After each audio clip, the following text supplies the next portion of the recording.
Hello, my name is Jerry Specht. This is June 24th, 2019. I'll be reciting selections from my book, Scraps of Faith, 54 Poems of Lucius Furius. I'll be doing 16 in this session and then 13 in another later session. Though this is only selections that I'll be reciting, that I will be doing them in the order that they appear in the book. To my son, I would have given you a perfect faith, belief unassailable and absolute, joy's wellspring. I offer only a substitute, these poems, disparate, contradictory, tempered in truest love and despair. Use them. I say there is no physical beauty. I say there is no physical beauty. This skin, this flesh, this bone, are but the clay of which we make our beauty, the instrument on which we play our beauty. Witness the failure of funeral directors to please true aesthetes. The dead Ingrid Bergman lacks the beauty of a living bag lady. Tennis masters, given Kmart rackets, win gracefully, while the high school violinist playing the Stradivarius fails to delight us. Thus, noses, lips, breasts have no beauty in themselves. Perfect features are easily distorted by anger, sloth, irritability, or conceit. But in a rare few, energy, grace, composure, and sensitivity are blended in such a quantity that they overflow and color with an exquisite beauty every pore of the body. Fill with the subtle music every gesture, every word. I say there is no physical beauty. This skin, this flesh, this bone are but the clay of which we make our beauty, the instrument on which we play our beauty. This next poem was written at a time when the L cars in Chicago still had windows which could be opened. Isn't life a pile of shit? Isn't life a pile of shit? Isn't it a subway ride? Isn't it a subway ride with people doing crossword puzzles, reading, staring at the advertisements, writing letters, building houses, hoeing cucumbers, eating salami sandwiches, and fucking to keep it going, trying to forget that they don't know where they're going or why or how they got there, waiting to be pushed out the window? Of course, nowadays 95% of the people on the L are looking at their cell phones, but the same principle applies. The Bushman Speaks.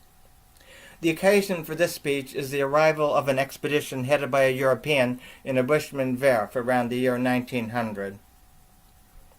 This desert is our life.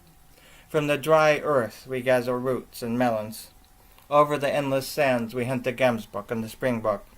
Sometimes the gar roots are shriveled and bitter.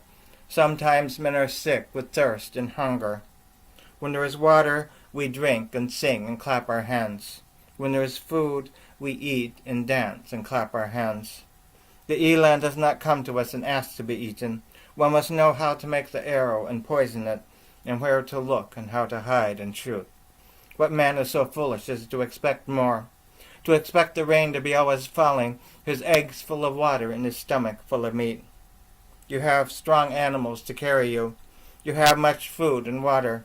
Your digging sticks are hard and sharp. Your shooting sticks are like lightning. You are a powerful man and a good man. I can see that in your eyes. But what you offer is a dream.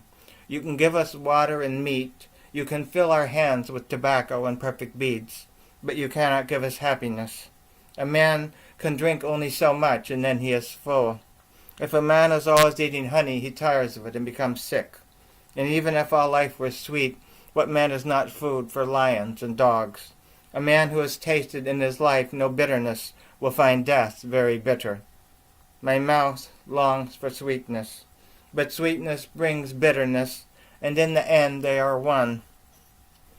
So I ask you, take your digging sticks and your shooting sticks, and do not leave them behind. Go to the green land you came from. We shall walk in this desert as we always have. No garden flowers for me. No garden flowers for me. No gaudy painted flowers. Hotel swimming pools beside the ocean. Give me wildflowers, ironweed and jewelweed, chicory and Queen Anne's lace. Grandma's funeral. She's lovely, so natural. A corpse pumped full of formaldehyde. My grandmother, that prodigious maker of pies, cakes, stuffing, and cranberry ice, that lover of Burger King restaurants, amusement parks, presidential elections, and long summer rides. Her flushed face is like stone. This body is a mockery of her being. Her fearless motion is done. She gave us life, crass, fond, willful. She gave us life like turkey and stuffing. She is the answer to our dark questionings. Oh, Gretchen, wherever you are. I remember how you used to care for the flowers and arrange the vegetables at the stand. How carefully you drove the tractor. I remember you coming out of a cornfield at dawn, soaked with the dew, laboring under your basket. All the tiny things you looked after, kittens and toads, and the strange food you gave us. Oh, Gretchen, wherever you are, I hope you found peace.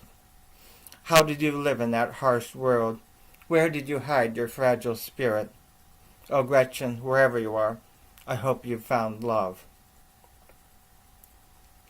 Be free, Kathy. When the cold seeps through your skin, thinking how many times you've walked here alone, when you might have been lying in the arms of lovers, warm and comforting. Don't sit there shivering. You weren't meant for those chains.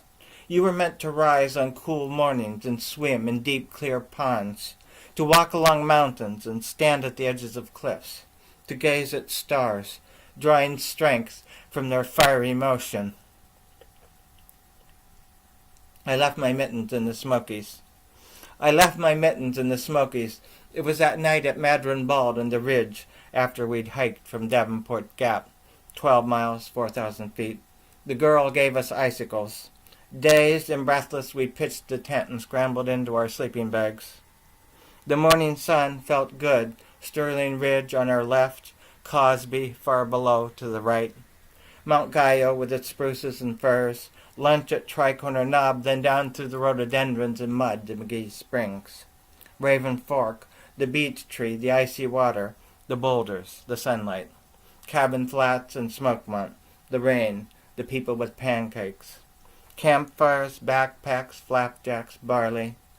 Sunshine, lichens, blisters, wood smoke. The next poem is about the German World War II Army General Erwin Rommel. Herr Generalfeldmarschall Rommel takes cyanide. How distant my Swabian youth seems now. I made a glider which really flew, you know. Not far, but yes, it carried me. I soared. Some accused me of being a showboat, of tooting my own horn. I learned early that the laurels don't go to the meek or the bashful. Yes, I was a Nazi. Those aristocrats on the general staff belittled the Fuhrer. But where had they gotten us? I liked his enthusiasm and optimism. We were in a hole. He let us out, got the economy going again, restored the Sudetenland and Danzig, where Lucy and I had been married. I thought Poland would be the end, but when we attacked in the west, I didn't shrink away. My troops and I were the very spearhead. Strike quickly, do the unexpected. Who was I to deny Germany's worldwide destiny? The African War agreed with me. The open space gave a latitude to my strategy, lacking in hilly, forested Europe. The victory at Tobruk is often cited as the height of genius military. I myself prefer what preceded it, the retreat into Tripolitania, salvaging men and tanks, shortening supply lines, lulling the British into complacency, turning and stinging at aged Abia. El Alamein, the Fuhrer and I part company. Victory or death, he cabled me. I disagreed. My men would not die senselessly. We were desperate for gasoline. Ship after ship was sunk trying to deliver it. Lacks Italian security, no doubt. We were outnumbered 5-1. I favored withdrawing immediately, consolidating troops in Europe. The Fuhrer wouldn't hear of it. I flew to East Prussia to confront him. He'd grown pudgier, more strident, wouldn't give an inch. I sensed that not just Africa, but the war as a whole would be lost. The weight of the forces against us was crushing. The only question had been their willingness to fight. That had been answered at Stalingrad. I fought on in Italy and in France, hoping to convince the enemy that the price of taking Europe, especially Germany, would be too high.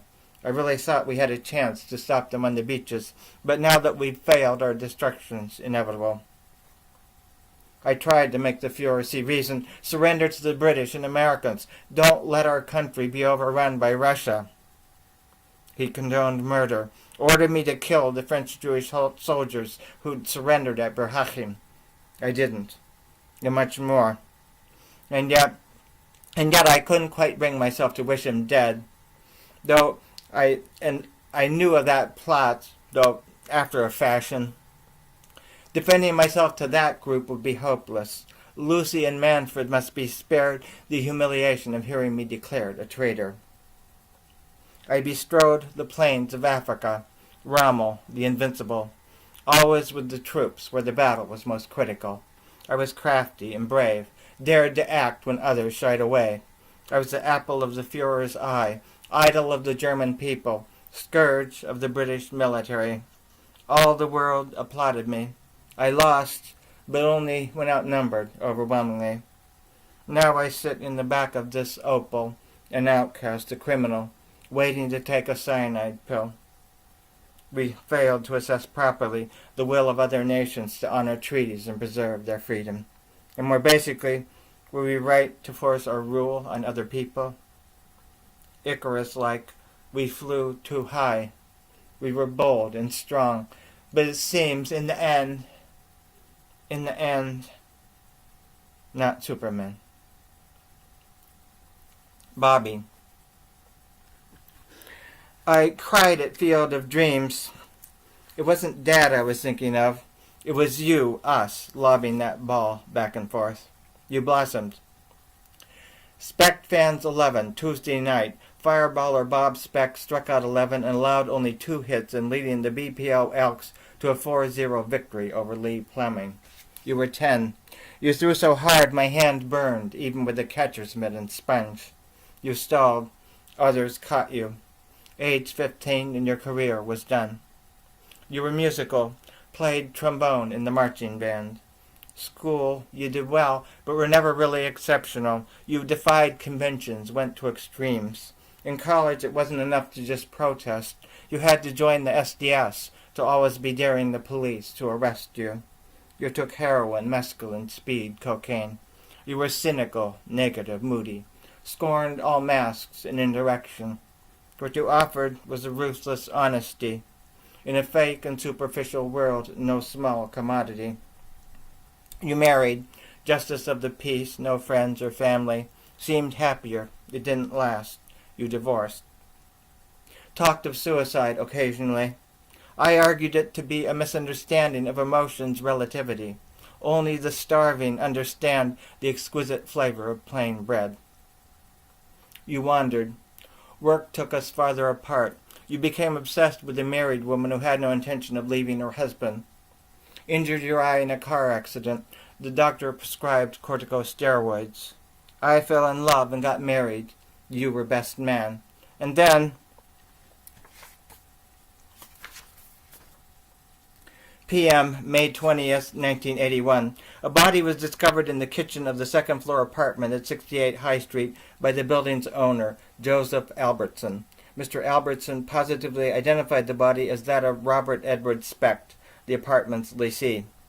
The deceased had received a gunshot wound to the head. A .25 caliber Beretta revolver registered to the deceased was found 1 foot from the body. The substantial damage to the face and head, consistent with a very close firing range, the lack of any signs of intrusion or struggle, and the written materials identified as being in Mr. Specht's handwriting, found next to the body, indicate that the wound was self-inflicted. You'd left a note. No hope of finding love. Refused to live without. Was it the accident, the drugs, that made you less communicative? My marriage? Some inner-driven change? Would that I could have eased your pain. You were 31. The poet talks to his former loves. Janice, I sat next to you in Latin. We were sophomores. You were a cheerleader, but smart, too. The excitement was unbearable. Cicero, the shape of your sweater. I asked you to play tennis. You did never. Yes, I did. I suppose I didn't want to get sweaty. So then you would have gone with me to a movie? No, I doubt it. I was a brat. You were divine. I wrote a poem for you in Latin. Linda, we met at the Threepenny Opera. You were an usher. I was a college student. You were in high school. Yes, a townie.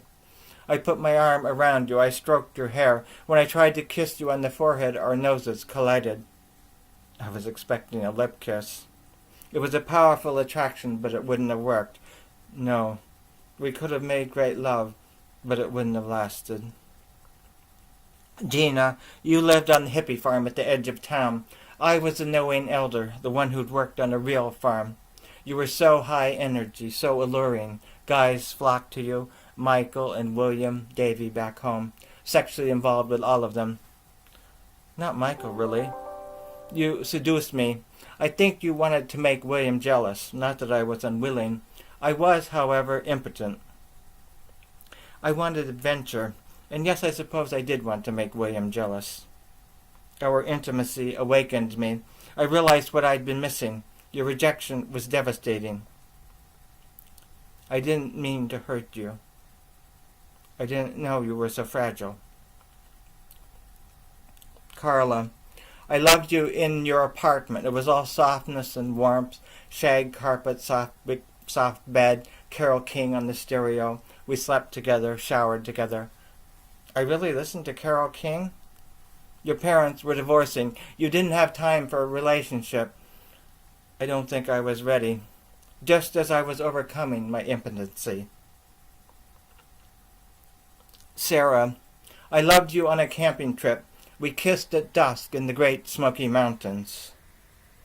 I remember. I felt so connected physically, intellectually, emotionally. You smiled with your whole face, with your whole being. I wanted to be with you, steadily. You said it wouldn't work. I guess you were right. I couldn't love someone who couldn't love me completely. When we parted, I cried uncontrollably. Yes, I remember. Swan-Song of J. Alfred Prufrock. J. Alfred, I'm sick of your whining. Get off your butt and do something. Yes, I know life is meaningless. I know you've got a lot of time on your hands. Of course tea parties can be boring. But let me just ask here, is someone making you do this? Is someone making you hang out with these cold, scornful women? Surely a guy like you could find someone to relate to. I mean, it's not that hard. No, you're not Prince Hamlet, and you're not an attendant lord either. You're J. Alfred Prufrock. Eat a peach, for God's sake. Talk to the mermaids. Just do it. Here's to those who suffer voluntarily. Here's to those who suffer voluntarily, who rise above the mean and merely momentary pleasure that we feel, sitting on a couch, eating Cheetos, watching reruns of the Brady Bunch. Those who exercise, walk fast, raising weights with their arms in rhythm to their feet, jog, or actually even run, as long as there's no clear goal in mind, no Olympic medal, no short-skirted cheerleaders proffering kisses. Residents of Blakely, Georgia, and Moose Jaw, Saskatchewan, who steadfastly resist removal to California and similar climes, knowing intuitively that delight and perfect weather is born in sub-zero winters, in summer's humid swelter. Those who do without air conditioning, using the money for a violin or books or trips to the local swimming pool. Those who fast, mortify the flesh, or at least skip breakfast occasionally, refusing to indulge every bodily whim, letting them ripen, at least now and then, into actual, robust hunger. Monks in solemn Kentucky silence. Some, I suppose, are misanthropes. Here I speak of those with a normal affection for chat and hubbub, who restrict themselves to a reverent silence, speech being used only in extremity. Blood donors.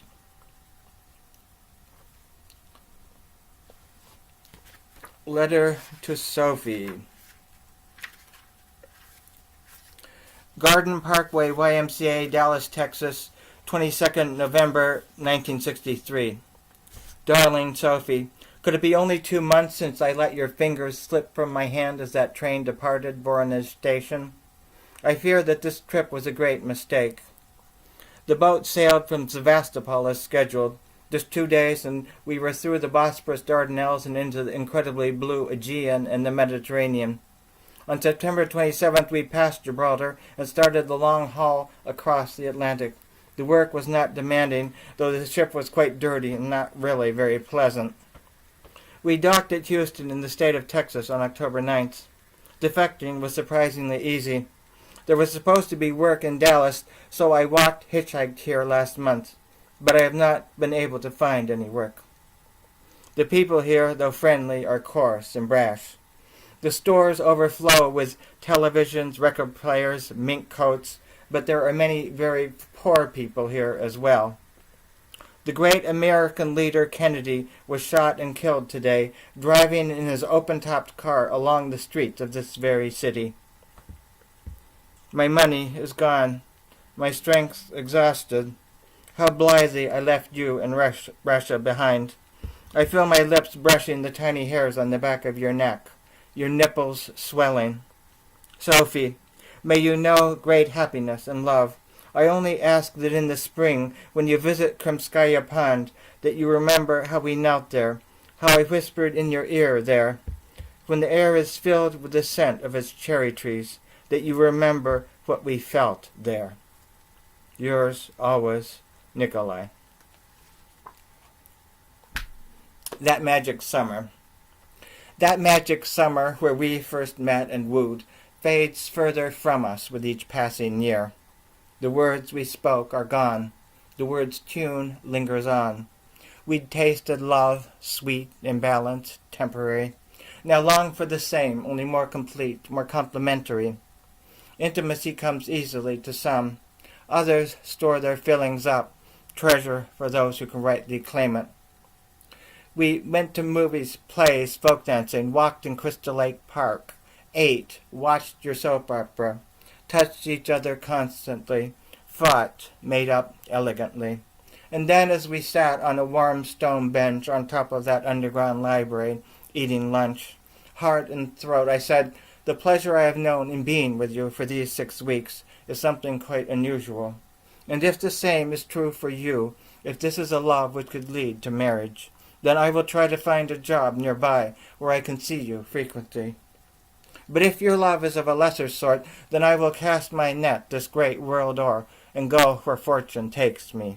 Then you, not hesitating a single moment, flooding my eyes with your radiant smile, replied, "It could.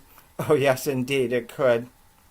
Much has happened since, but I say it was then, that summer, that moment, love reached the final high plane where we, though hardly conscious of it now, still dwell.